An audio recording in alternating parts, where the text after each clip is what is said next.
70% of SEO teams haven't been restructured for AI. And I don't think it's just a marketing thing. Most divisions within an organization haven't been restructured for AI to leverage the technology, to harness it. With SEO, it's a little bit different because you have two angles. One is using the tools to be more efficient and increase output. The second is to actually go and optimize for these LLMs, right? Because we haven't seen too many organizations adapt as well internally. And a great example of this is I was speaking at a Fortune 100 company, like literally at their offices to CMOs and marketing, and it was about GEO. They had Accenture give a talk.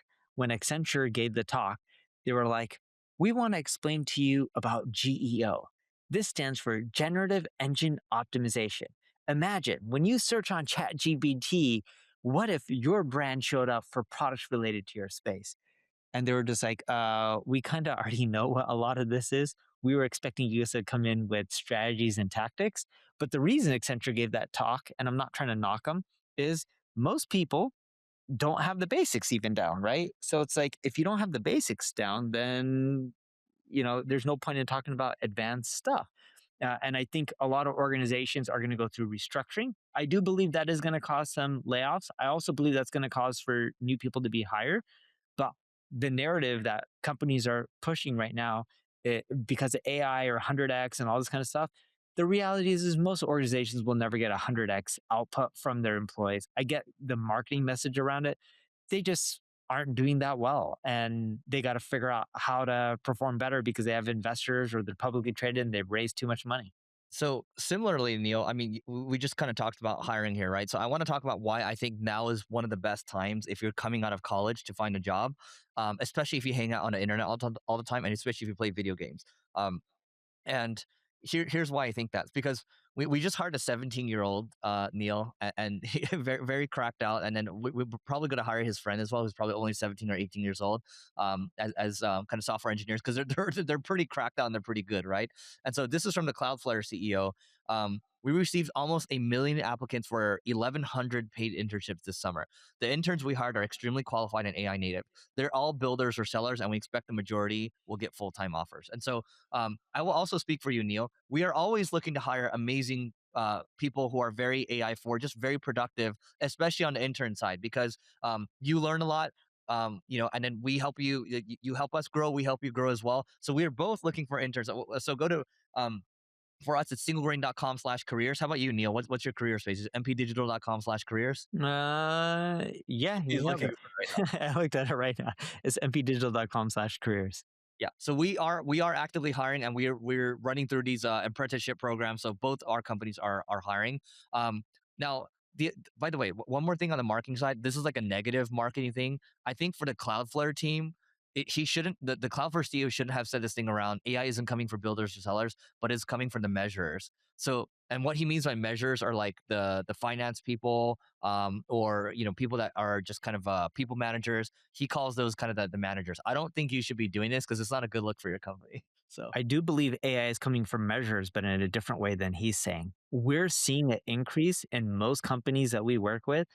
AI just pushing hard, hitting up CMOs, CFOs, trying to hack their accounts, get access to data, and do sketchy stuff. We mainly see it in more um, the financial category. So for any large company, we're just seeing people trying to get access to CFO emails and stuff like that and just start sending money because they're using AI to personalize emails to other internal teams when they hack to sound just like the CFO and be like, wire money here. And they're doing analysis of where you sent money to in the past, and they're just switching up little details and saying like, "Hey, wire to Hong Kong instead of India or whatever it may be." dude, it's kind of similar to when you get those it's you get all these invoices, and so the whole idea is that you just send invoices to everyone that works at a company because the AP team will just be like, oh yeah, this looks like it's legit, and you just keep sending it, and then eventually they abuse you or they abuse someone else, and I think that's billions and billions of dollars in fraud. So Uh-huh. And we're also seeing a new trend with invoices. People are trying to start sending us invoices with numbers, like crypto accounts. And I'm like, what the heck? Like actual businesses. So then we had to call and verify and get all the documentation, be like, is this fraud? But yeah, yeah. things are changing fast. I want to talk about what I learned from meeting a centa billion-dollar Chinese company earlier this week. But maybe you can talk about your experience in Colombia this week. Like, are there any learnings from this week? Like anything you want to share?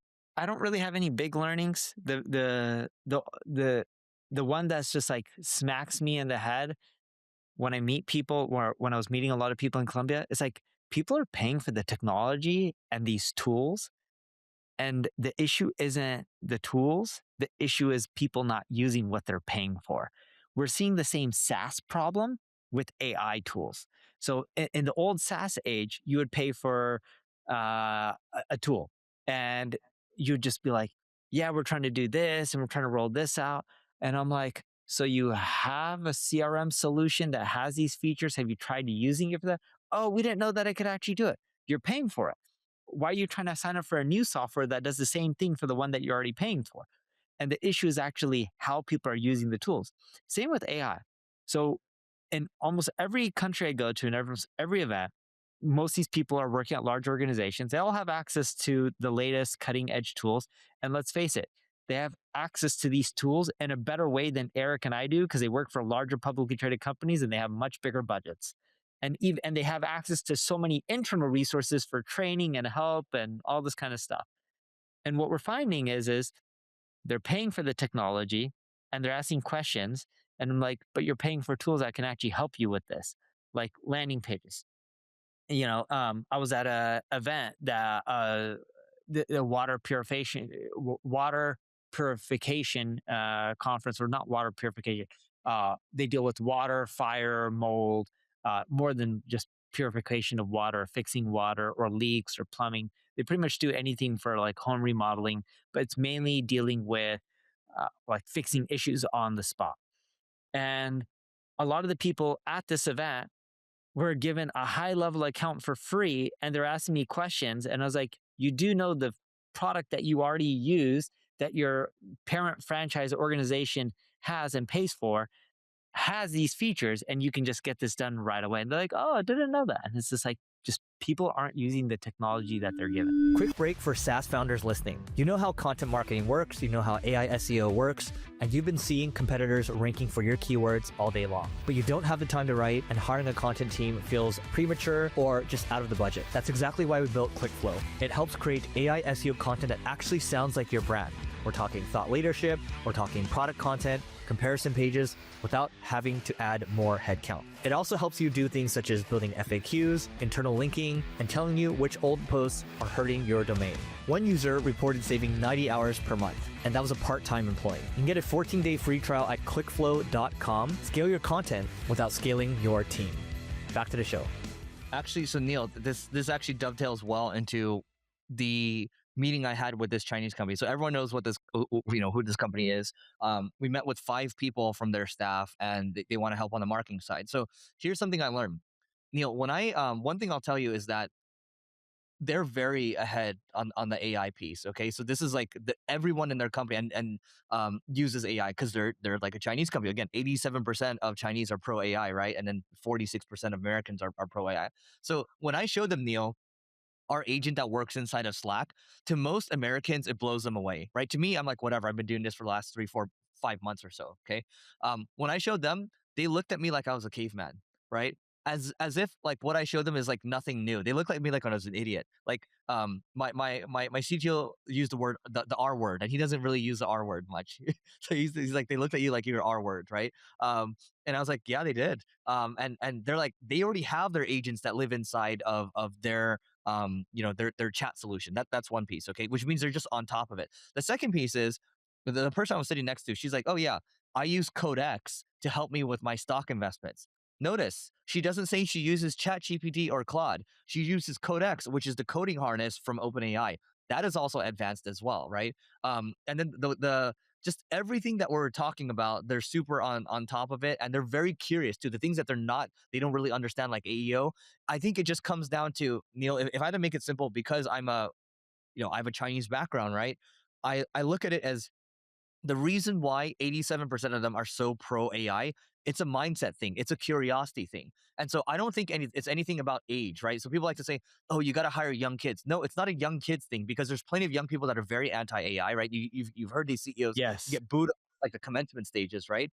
So and then I've also met older people that are running circles around the younger people. So I just think this all comes down to a mindset thing, and the fact that I can meet 5 people from this company and they're all super AI pilled. It just is, how do you just learn to flip the mindset, and show people that this is a very beneficial thing? So that's what I learned. Dude, you speaking of young people hating, I've I actually see more young people hating AI than actually older people. And when I meet these younger, and I mainly meet marketers who are younger, right? Because that's the industry that Eric and I are in. But like they're just like, yeah, it's gonna screw up my possibilities to work and get a job in the future. I hate this stuff. It was so much easier during my parents' generation. And yes, there's some things that were easier in your parents' generation, just like Eric and I can say the same thing for our parents' generation. But there was many things that were much harder in our parents' generation than it was for us. And a lot of our parents struggled in ways we never had to. But I always tell people, don't hate, embrace. If you hate, you're gonna struggle to succeed in today's world. If you embrace, you're much more likely to do well. And what we find, and again, my interactions are mainly in marketing departments, organizations, at least large ones that are publicly traded, are figuring out ways to help bring up everyone in their organization and marketing up to speed and making them better. Whether it's training, having speakers come in, whether it's signing up for educational courses and classes, they're bringing people in to make their employees better. This is amazing. You're getting thousands and thousands of dollars of education for $0, and this is going to make you do better in your career when you switch jobs or go somewhere else. Like it's priceless. Yep. And speaking of which, Neil, before I move to the next topic here, um, I believe that if we're talking about training here, that every company needs to have like a skills academy, or I know Ramp, for example, they have a skills dojo. And what I mean by that is you have a repository of all the processes, all the skills that your team's using to do the work. And that way, when Neil joins a company, let's say he joins the sales team, he gets a repository of all the sales skills. And it's almost like putting an Iron Man suit on for sales, right? And I think if you have something like that, that's going to go a long way. Let me show you an example of what we actually put together for our little skills dojo over here. So check this out. We stole the name from Ramp, and I have like, there's a handful of companies that do this. We even have mutual friends that do this as well, like multiple ones. Can you see this? Yeah. Okay. So the whole idea here is that single grain skills dojo. Okay. So you can see, all teams, sales teams, whatever. Let's say you want some for sales. Okay. So we have a lead dossier pipeline skill. This one will build multi-source account dossiers with enrichment, trigger context, and outreach angles. It'll go to HubSpot and find revive deals. And the cool thing is you can see how many people have downloaded it, how many upvotes there are. People can fork it to make their own version. There can be different users. You can even see there's like a different, like there's like a leaderboard here on how the teams are doing, individuals are doing over here. So the whole idea here is that we want to democratize all these skills. It's almost like an app store. And then the whole idea with an app store too is like there might be a lot of poo-poo apps, but the best apps rise to the top. And then you can have this dojo here where it's like sales.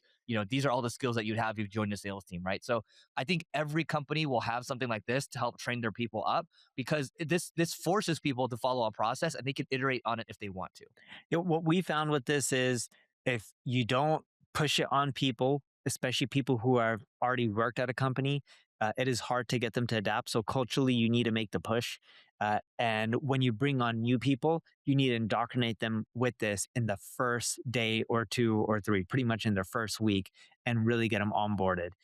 If you don't, what you'll find is you, as a company, would have created all this stuff. You can have a repository for tools, technology, A/B tests, what works, what doesn't, failed experiments, successful experiments. And we do this in marketing a lot on our end. And what we find is there's people who use it, but the majority in any organization typically don't. They could be heavy and hot or hot and heavy on it in the first week or two, but over time they slow down on the usage. If you don't keep people to continually use it, what you'll find is there'll just be a lot of wastage and inefficiencies. Yep. And the good news is what I talked about earlier in this podcast, where you have something that can help skillify a lot of things that you're doing, and it's you have something almost like it's observing what you're doing and helping enhance you. It's like almost like an Alfred in the background that's helping enhance you, or Jarvis from Iron Man, right? That will wrap us for today. Hope you enjoyed this, and we will catch you tomorrow.